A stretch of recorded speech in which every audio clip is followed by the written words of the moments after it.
Hi, this is Alan Rigg with MySalesTest.com. In this video, I'm going to discuss the 80-20 rule and how it applies to sales team performance. Now, first of all, what is the 80-20 rule? It basically says that 20% of inputs produce 80% of outputs. So when we relate that to our companies, perhaps 20% of customers produce 80% of sales, or 20% of customers produce 80% of profit, and it may not be the same 20% of customers that produced 80% of revenue.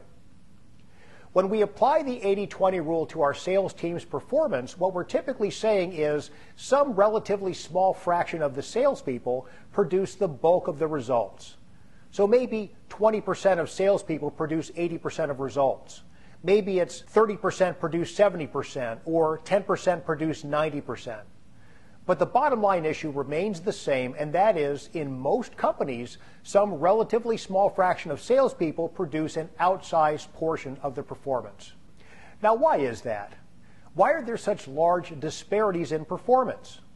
After all, aren't all the salespeople in a company hired using the same recruiting process? Don't they work for the same company? Don't they sell the same products and services to the same kinds of prospects and customers? Don't they have access to the same kinds of training and support resources? If all these things are the same, then why is sales performance so different?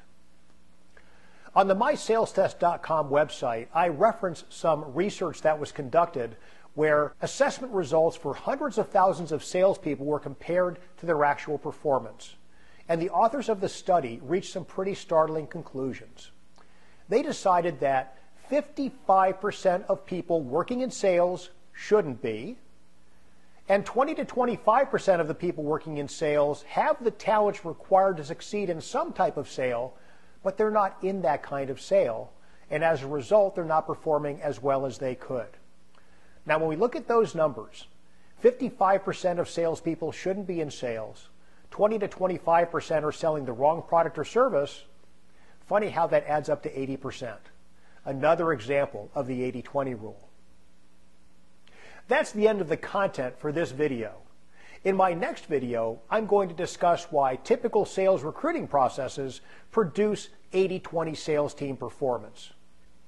I look forward to speaking with you again soon. Goodbye for now.